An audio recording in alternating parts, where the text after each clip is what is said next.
Day 2 of this vacation. We literally got here. What time did we get here last night? Like, did we get to this day? We got here at like 6, I feel like. It's 6 p.m. And we left Houston at what time? Like, we left the house at 7 a.m. 7 a.m., yeah. So it took us 11 hours to get from my front door of Houston to here in Costa Rica, the front door of our stay, which, by the way, this is stay 1 of 2, and you know that now. But you don't know where stay 2 is. We have, 3 days here? I mean, okay, it took us 11 hours to get here, and it's like, what are we doing? We're still meditating. We're still cutting my hair. We're still listening to, Killers in the Jungle. Do you think it's worth the 11 hours out of our lives just to do the same things here? I think there is the beach. We're not doing the same exact things. But I was going to say, I think it was worth going in perfect lukewarm ocean water this morning. Yeah, so first thing out literally of bed, right out our door. Yeah. We have our private pathway to our private beach. We do have a private beachfront. Shout out to that's an Airbnb move. Because that was the thing, and I want to hear your thoughts on our stay. I will say when I first walked in, so what you can't, the other side's our stay on the other side of the camera, and it's a small little wooden hut. And the biggest thing is there's no air conditioning. It's literally just a fan. We got 2 fans. So when I first walked in, I was scared you were going to be are you kidding me? We're going to a hotel right now. Well, I think the scariest part was when we realized there was no shower. Oh my God. We thought there was no shower. That was because there's no shower in the building.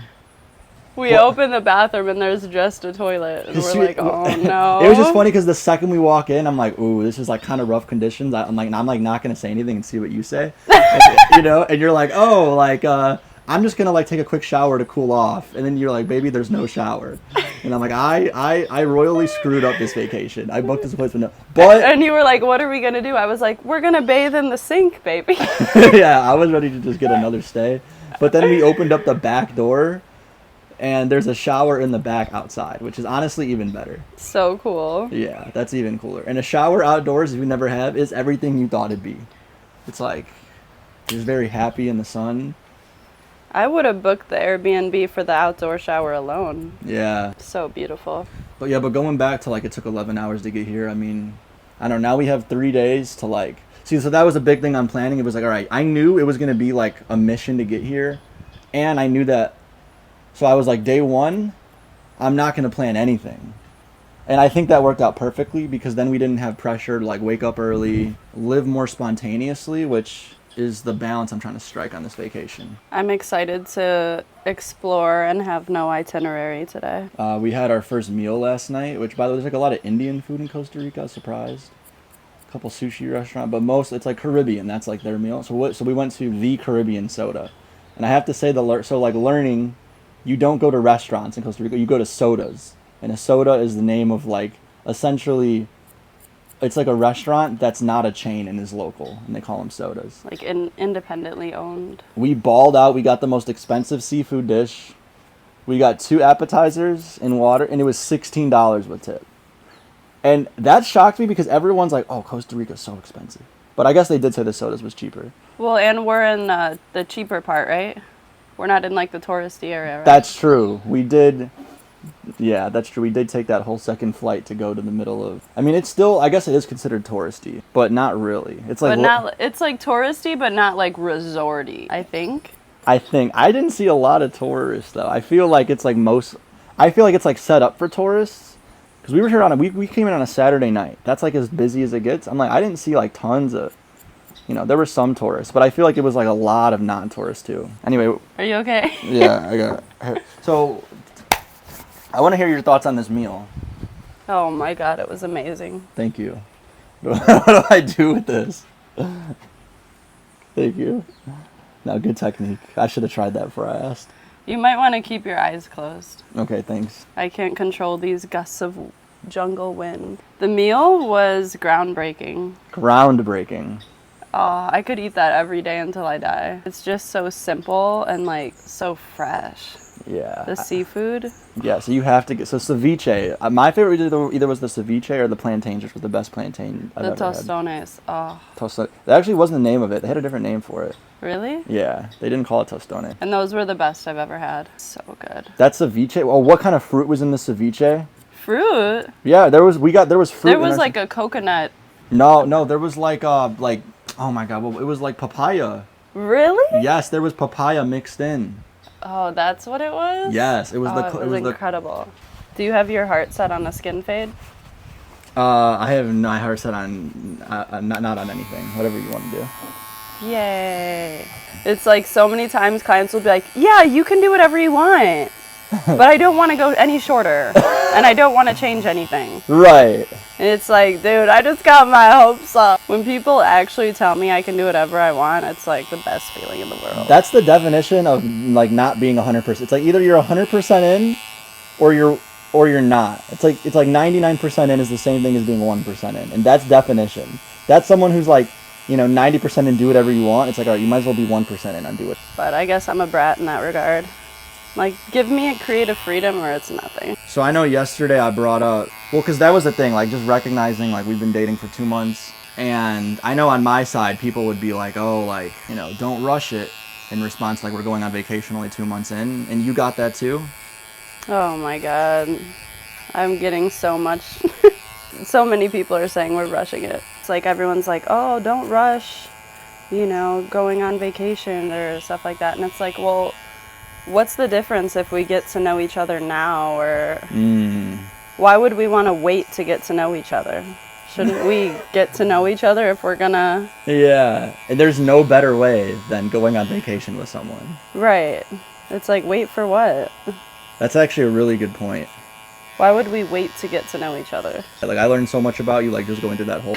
trying to make that second plane. One thing about me is I do really good under pressure. Like, I will just turn into a total, like... Yeah. All right, you do this, you do this, you do this. Yeah, but you do it in, like, a non-frantic way, though. You're like, locked in loosely. There's just no room for negativity. Right. No, I'm the same way. I feel like I lock in playfully, and I feel like you lock in loosely. By the way, all the like big like banana plant, like all of like the birds of paradise, like the big like banana tree plants that are all around. You know what I'm talking about? Yeah, the one you have. Yeah, I see them all thriving here. They're like standing straight up to the sun. I'm like, that's what my plant could be. I almost feel bad. Are you feeling a bit of guilt? A little bit, because all these plants are like standing straight up. I'm like, they look happy. They're like singing songs. You like heard them last night? I heard the whole jungle, and you were just knocked out cold. But you heard coconuts falling on the roof. I heard an entire conversation between a monkey tribe. I don't even think there's a coconut tree above our roof.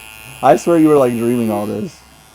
Okay. No, I will say the jungle noises were crazy. They're actually pretty quiet right now. Oh, didn't they say they like sleep around this time? They're like up early in the morning and then up at night. Yeah, that's why he said to do the nighttime tour. Yeah, that also is where you see all the tarantulas. But that's what you're paying for, I guess. No, we're going in straight like chainmail body armor. We're going to that spider nighttime tour. Like, I guess it's worth it to risk seeing tarantulas and like 8-inch spiders if we get to also see like monkeys and sloths. But if we go there and it's just, only like, snakes see and like snakes and spiders, I'll be wow, pissed. what a tour. Like, that was not worth it. Like, that Right. was just living out my worst nightmare. Right, why would you pay for that? Well, something that we can do, there's like that jaguar rescue center. That doesn't have jaguars. That doesn't have jaguar. So you're cool with lizards just crawling in the crib? Well, yeah, I used to have a bunch of lizards. Like domesticated? Mm-hmm. Wow. Should we temporarily domesticate an animal? Like go capture one and put it in here? That's not how it works, baby. It's like either they're domesticated at birth or not. What are you're saying that you can't domesticate an animal? No, not once they've seen, It's like asking someone who's like opened their third eye to like not be woke anymore. Okay, so what Pura Vida means, which is pure life, which is like a Costa Rican thing. The first, we think that it's like 10% mercy because we were late to the flight. Pura Vida. Pura Vida. Because we were trying to skip lines at the flight. We were talking about like Pura Vida. No, we weren't saying that, but we came up with that kind of energy, and they were like showing us mercy and like letting us skip the lines and helping us make the next flight. So we think there's like 10% mercy in the people. The next one, I think there's like a little bit of bawling out. Remember we were flying over in the plane, there were like some like pretty nice houses. Mm-hmm. There's like a want to like life to be better. It's like the want to bawl out. So I'm gonna say 10% mercy, 10% bawling out, and this morning, because that was crazy. This morning we woke up, and we guessed the time. I've never been so off on what time I thought we woke up. I know. We woke up. That was crazy. We thought it was like, what, 12? Remember you're like 12? And I'm like, close. You're like 1 p.m.? It was 7:30 a.m. I've never I been do that not far get off. that. Like, I really have no idea. It's crazy. Like, time does not make sense here. I think it's because we heard all the animals and the sun. And I think it was like the sound of the animals that started so early that made us think it was like 12. I'm going to say 10% timelessness, 10% mercy, 10% balling out. We have 30% of peer review to discover. I think, like, be here now, be present. Our driver that was a self-proclaimed tour guide.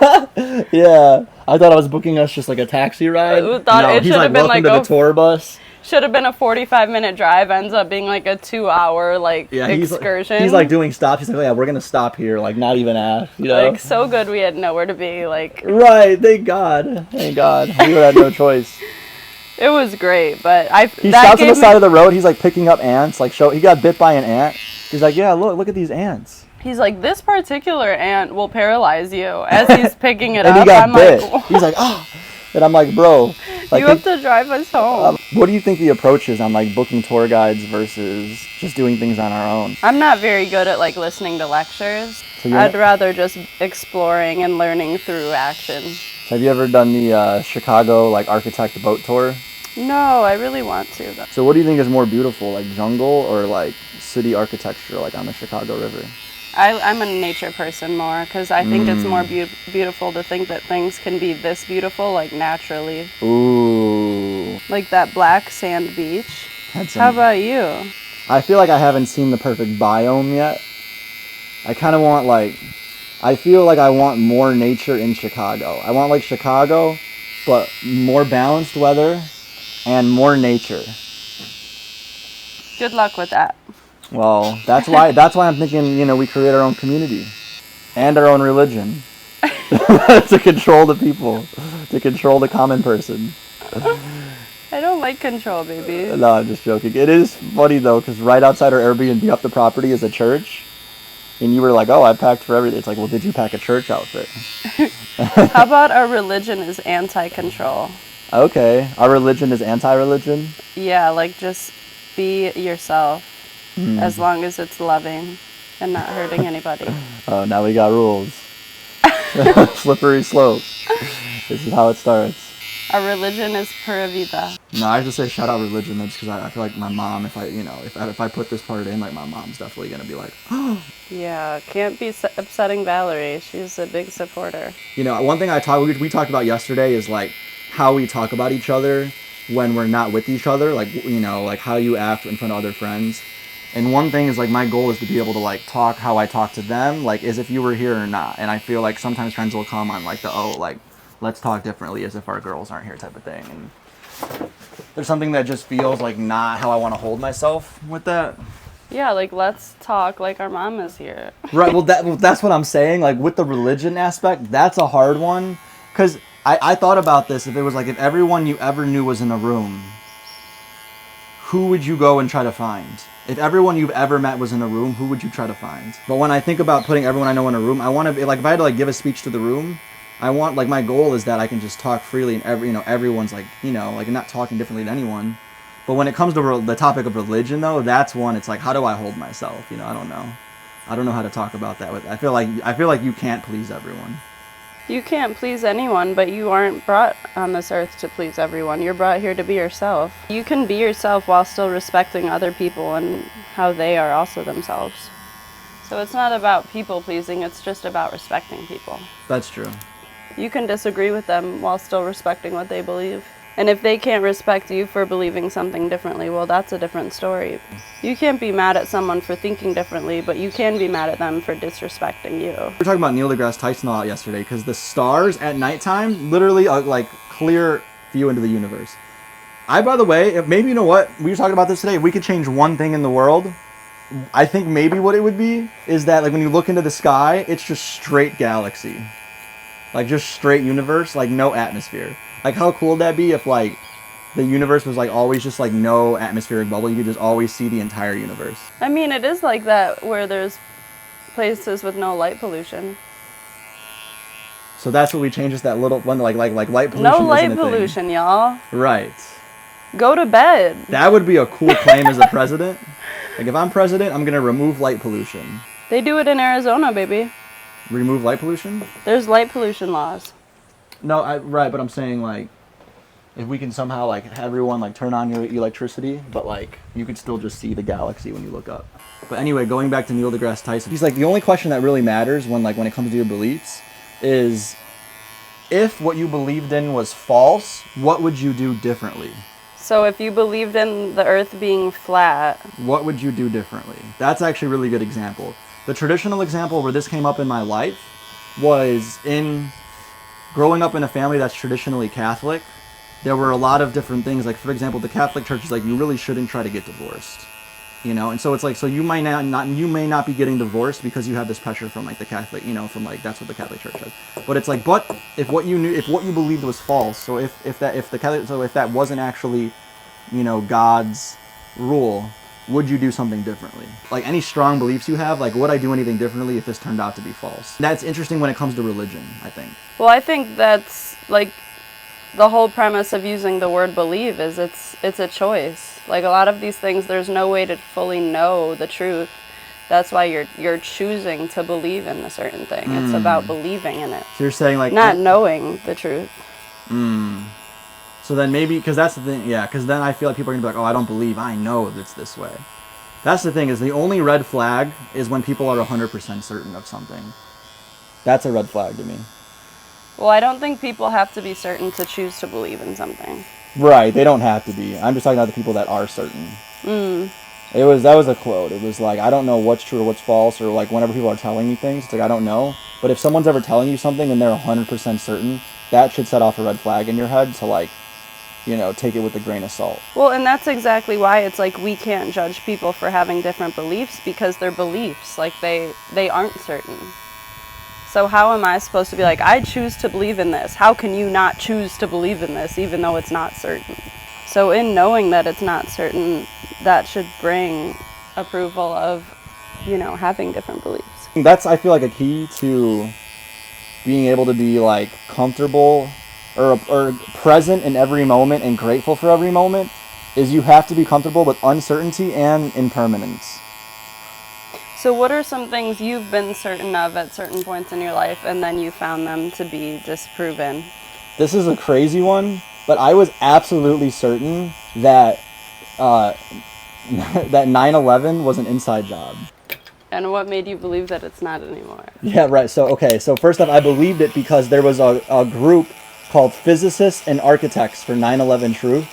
And it was specifically physicists and architects who, like, broke down, who, like, looked at this report of how the buildings fell and said, like, you know, there were just some holes in it, doesn't make sense.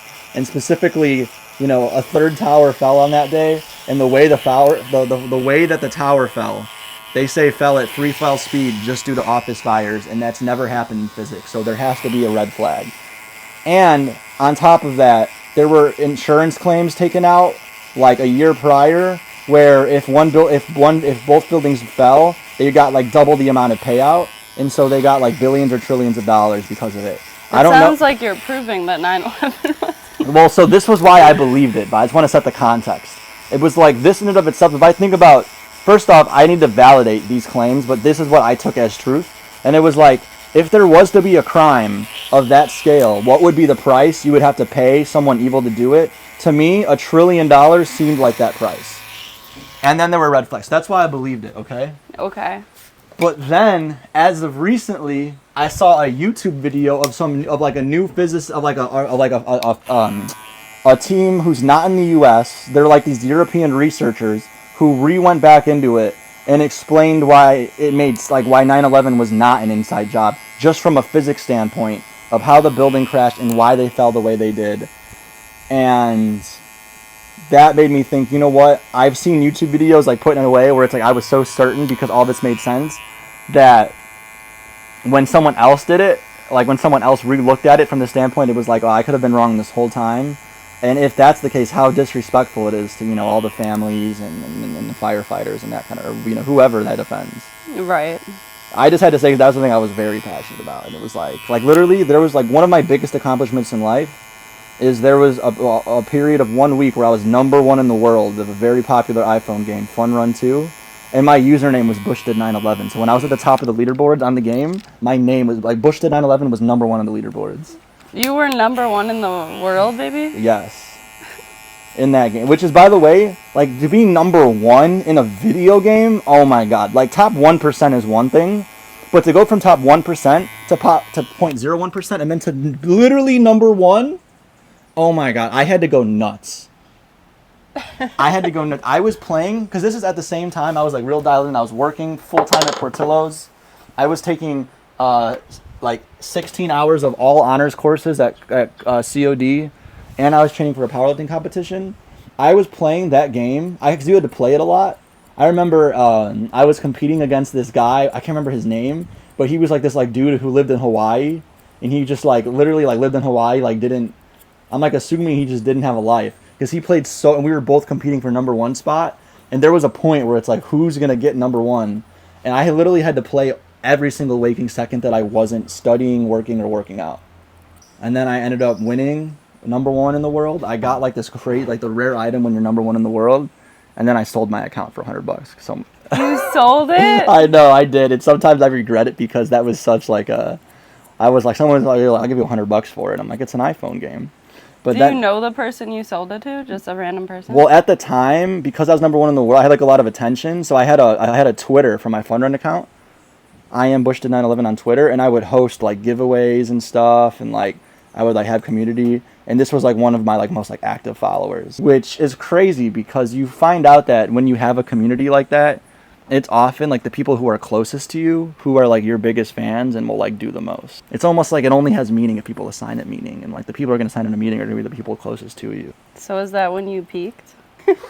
I will say I don't think I've been number 1 in the world in one particular thing since then. So but I will say I'm living a life with more balance now, which is better. So just being number 1 doesn't necessarily mean success. That's the thing. Being number 1 is not necessarily success. Success isn't a statistic.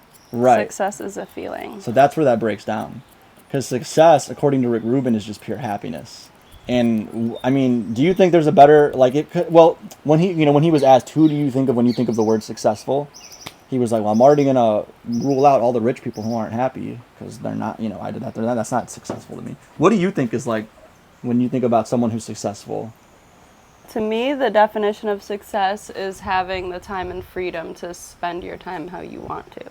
And having like that choice. So creating a life that you want, whatever that makes you specific, like whatever specifically makes you happy. Obviously that's going to look different for everyone, but. So let's say you have someone who was like born into royalty, someone whose parents are just like billionaires and they're given all the money they want. So they're allowed to do whatever they want, and you would consider them successful?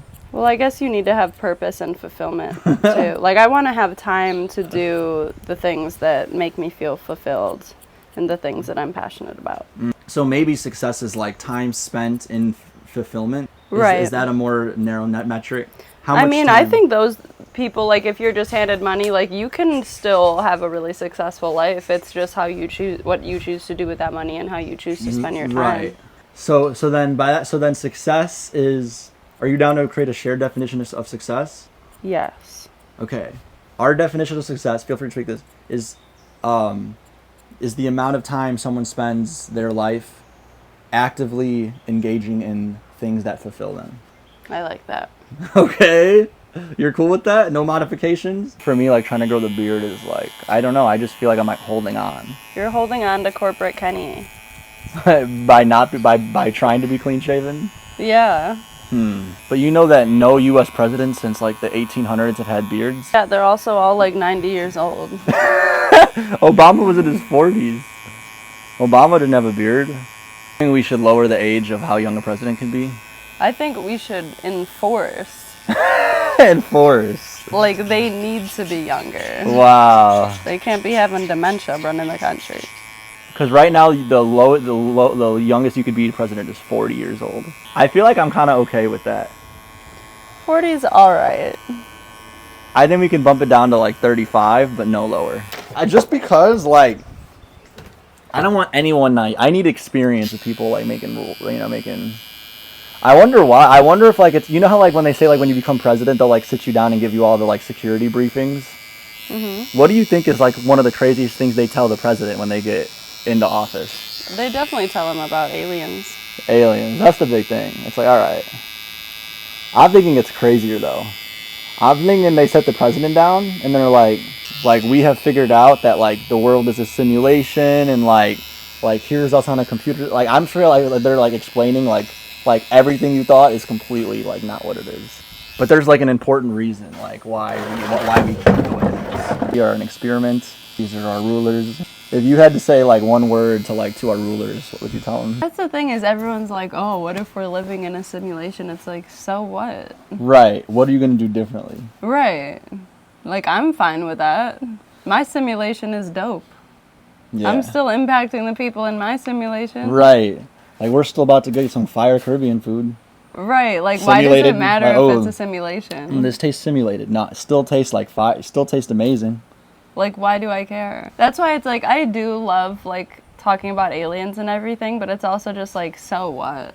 Like, I don't know anything about this world, and I'm, like, so concerned about aliens and...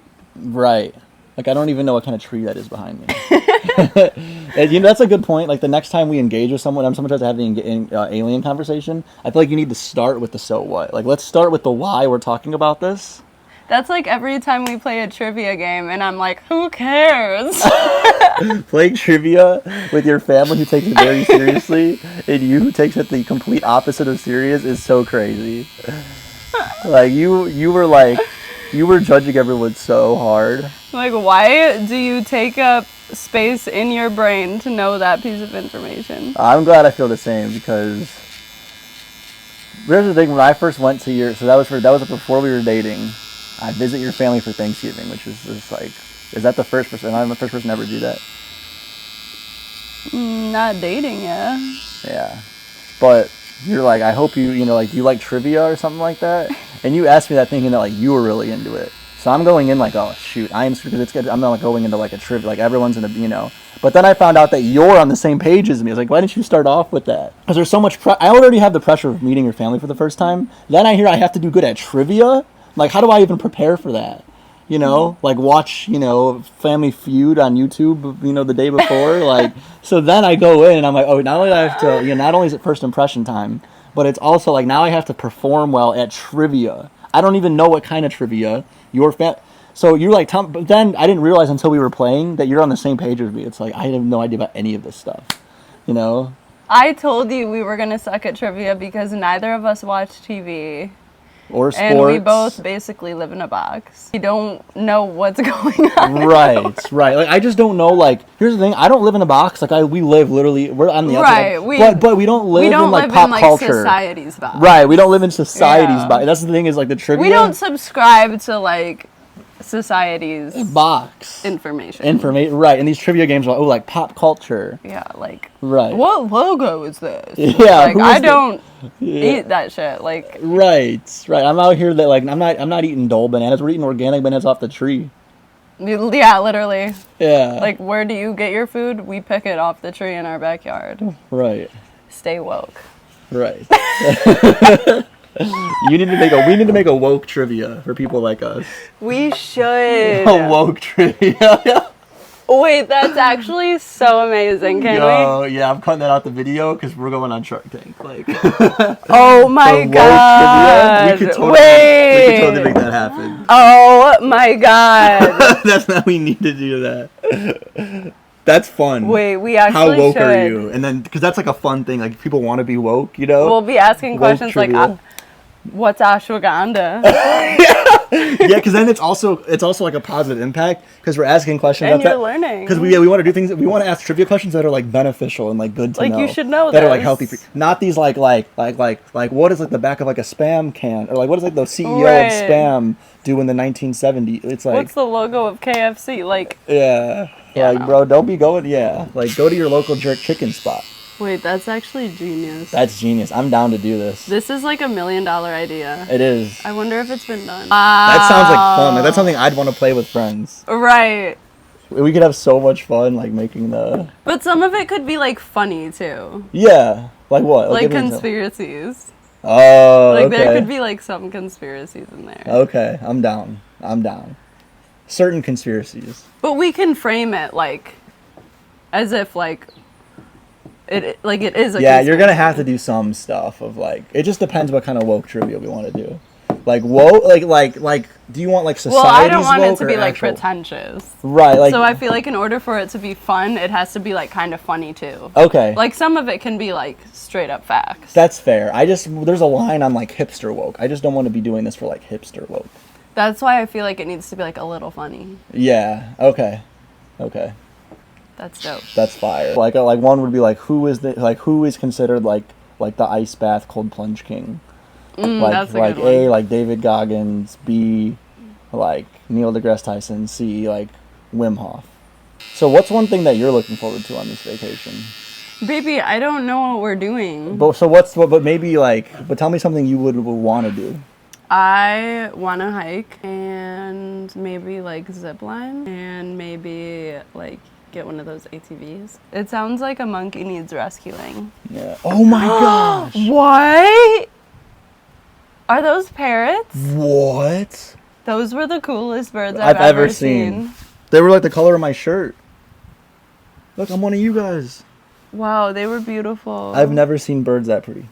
Those were the ones that were keeping me up all night. All right, well, time to go take a 30. Are we going to walk or are we going to take a tuk-tuk, which is like an Indian motorcycle, I guess? We could call it tuk-tuk. We can call Buddy a beer in a few minutes. We could do the walk along the beach. The only reason I don't want to walk along the beach is because I wanted to wear like gym shoes kinda. Yeah, it will be hard to walk around over there.